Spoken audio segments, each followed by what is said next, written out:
Okay, picture this for a moment. You're standing near the Taj Mahal, maybe at dawn. It's cool, quiet, and this incredible white marble structure just rises up in front of you. It catches that first bit of sunlight.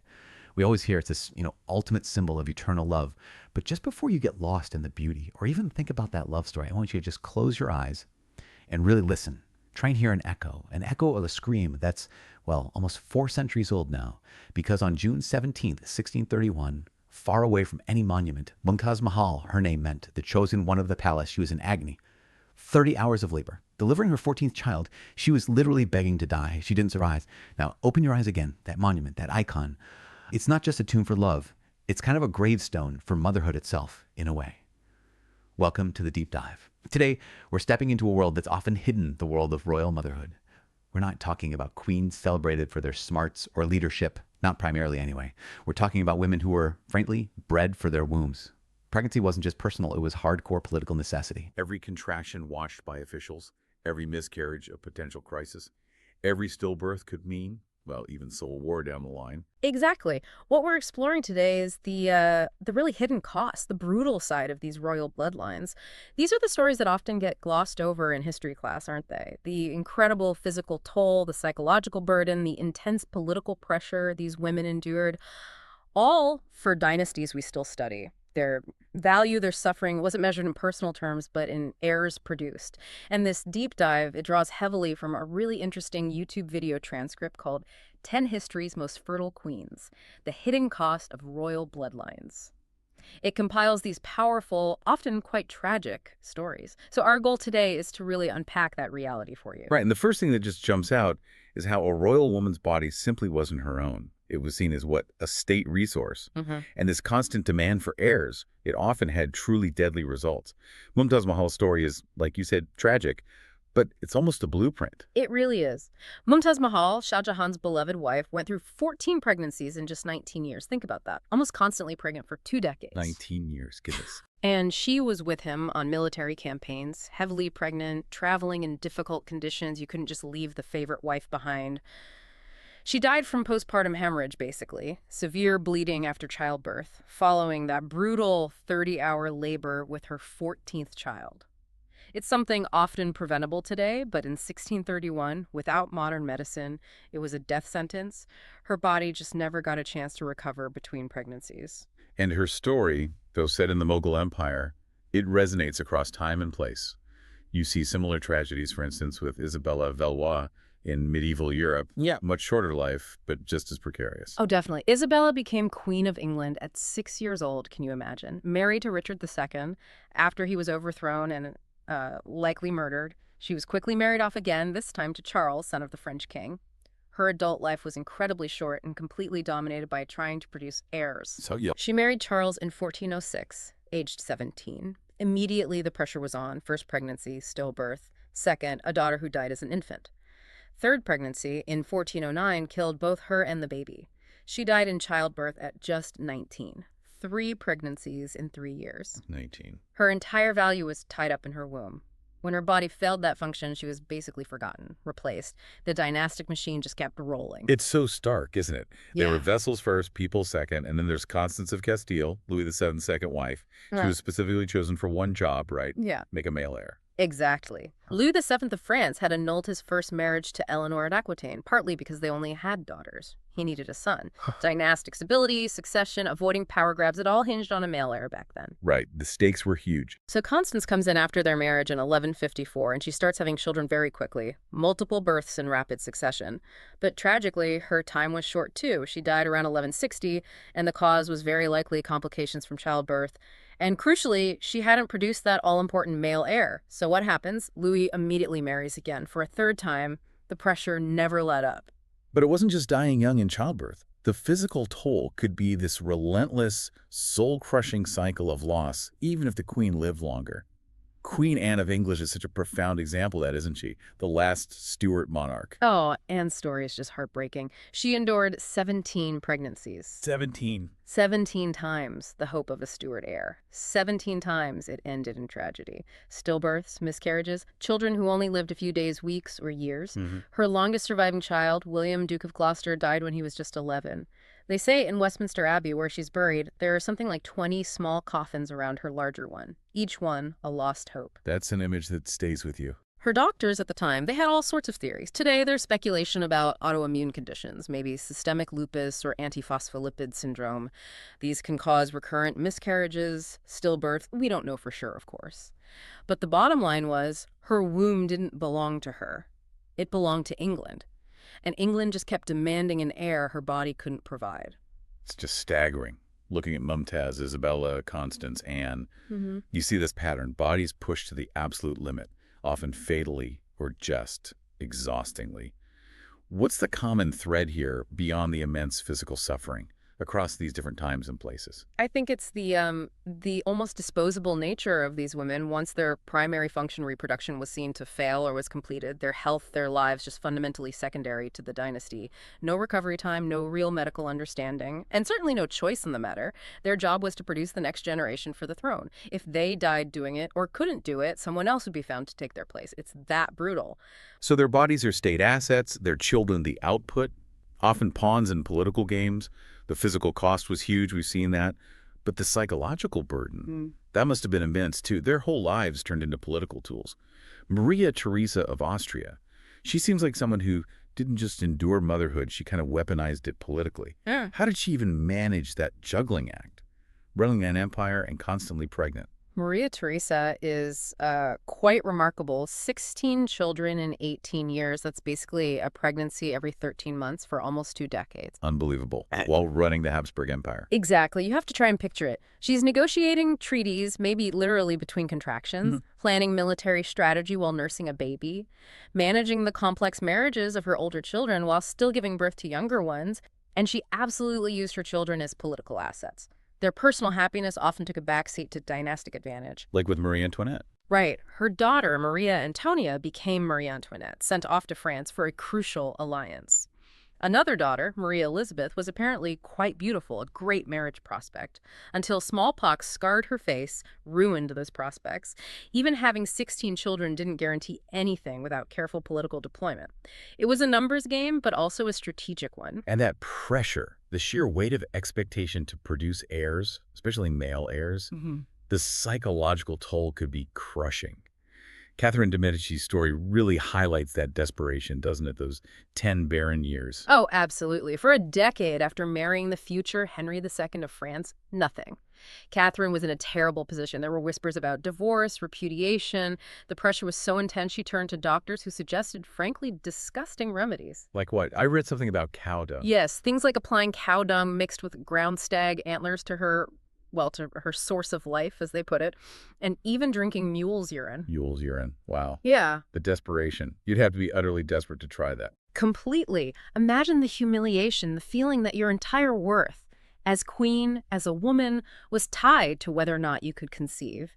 And all while her husband flaunted his mistress, Diane de Poitiers, who did bear him children, illegitimate ones, but still, a constant public reminder of Catherine's perceived failure. Right. So when she finally did start having children, 10 of them eventually, those first 10 years had already left deep psychological scars. It arguably shaped her into the famously calculating and ruthless figure she later became. And that psychological burden wasn't just about infertility.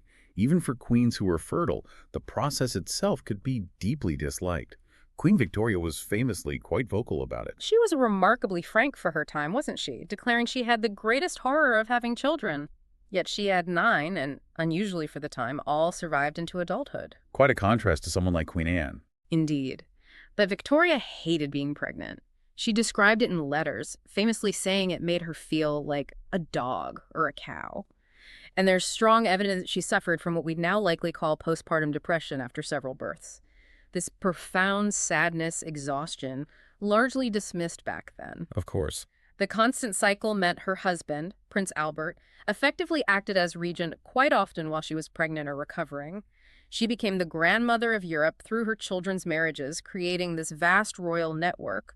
But that network also carried a hidden cost The hemophilia gene. Ah, yes, the royal disease. She passed it on, likely as a spontaneous mutation in her own genes, leading to suffering and early deaths in several royal families across the continent, including Russia and Spain, another unintended consequence of these dynastic pressures. And then there's Blanche of Castile. She shows that motherhood and power could mix, but again, at a tremendous personal cost. Blanche is fascinating. She had 12 or maybe 13 children, but 6 of them died. Imagine losing half your children. Unthinkable loss. Then at 38, her husband dies, and she becomes regent for her son, Louis IX, who's only 12.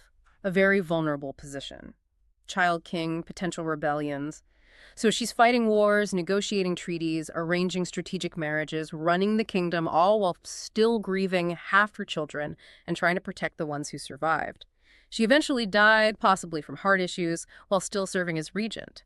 She absolutely saved the Capetian dynasty at a critical moment, but her life was just relentless service, no time for personal grief, no time for recovery. So we've got the physical devastation, the psychological weight. But another layer here is the sheer lack of privacy. These weren't private family matters, royal bodies, royal pregnancies, even birth itself. It was all a public show. Totally public. The royal womb was, in effect, public property. Courtiers tracked menstrual cycles. Morning sickness wasn't hidden, it was discussed. And labor. Labor could be witnessed by crowds, not medical staff, mind you, but political observers. Crowds. In the delivery room. Yes. It compounds the physical agony and the psychological stress with this complete stripping away of privacy and dignity. It's hard to even get your head around that.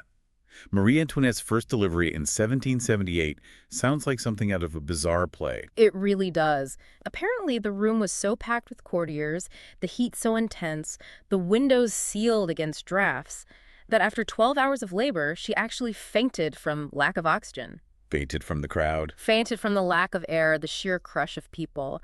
And these weren't doctors or midwives rushing to help. They were political observers, there to verify the birth, make sure the baby wasn't swapped. They even had signals. Courtiers would apparently throw their hats in the air if it was a boy, or cross their arms if it was a girl. That's unbelievable. You've just gone through hell, and the first thing is this public gender reveal for political purposes. Exactly. The Queen's suffering was secondary to the political significance of the birth. It was state business, right down to the final push. The isolation in the midst of all that public scrutiny must have been profound. Couldn't really complain, could you? How could you? Complaining about pregnancy or childbirth is like complaining about your primary function, your main, maybe your only perceived value to the state. You catch glimpses of the private pain sometimes. Queen Anne's letters show her anguish over her lost children, real despair. But those were private moments. In public, you had to keep up appearances. Absolutely. Maintain the facade. Catherine de' Medici's reputation for being cold, calculating maybe that was a survival mechanism, a way to shield herself after enduring so much scrutiny and loss. And Maria Theresa, meticulously controlling her children's lives and marriages, perhaps after decades of her own body being outside her control, exerting control over their fates was the only power she felt she truly had left. So after all this sacrifice, this physical and emotional cost, what's the final tally? What are the legacies, and are there ironies in how it all played out? Let's look at someone like Charlotte of Mecklenburg-Strelitz. Queen Charlotte, George III's wife, she was incredibly efficient at her job. 15 children in 21 years. 13 survived to adulthood. 15 in 21 years. That's relentless. Utterly relentless. For 2 decades, she was essentially either pregnant or recovering from childbirth. It visibly wore her down over time. And despite producing all these heirs, her children's lives were very rigidly controlled by the king and the court. She described them living like birds in a cage. Yeah. She dedicated her life to producing heirs, but seemed to have little real say over their lives. A life of quiet, dutiful endurance, really. And even someone as powerful as Eleanor of Aquitaine, who produced heirs for 2 different kingdoms, the system still had the final say. Eleanor is a giant of the medieval period, 2 daughters with Louis VII of France, then 8 children, including 5 sons, with Henry II of England. Her reproductive contribution was immense, shaping the future of England and France. A true matriarch. Absolutely. But even for her, once her childbearing years were over and she became politically inconvenient to Henry II, he imprisoned her for 16 years. 16 years. It just shows, even for the most successful royal mothers, their value could evaporate. Once the womb was no longer useful, they could be sidelined, discarded. And here's the biggest irony, perhaps. All that suffering, all those children born under immense pressure, all the lives lost or damaged, And yet, so many of these dynasties just died out anyway. Exactly. It's a profound irony. The Stuart line ended with Anne, despite her 17 attempts. The Valois dynasty ended with Catherine de' Medici's sons, despite her 10 children. All that pain for what, ultimately? It forces you to reconsider their true legacies, doesn't it? The things we remember are the Taj Mahal, Maria Theresa's reforms that strengthened her empire, Queen Anne presiding over the Act of Union creating Great Britain. These achievements often stemmed from their actions, their resilience, their intelligence, things beyond their reproductive capacity.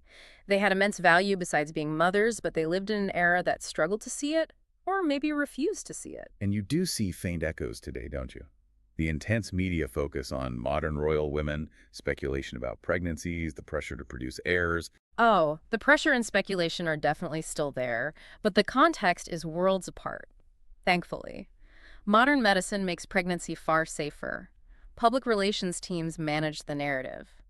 When Catherine, the Princess of Wales, had severe morning sickness, she got top medical care and a degree of public sympathy. Right, a huge difference. Compare that to Anne Boleyn, terrified that failing to produce a son for Henry VIII would literally cost her her life.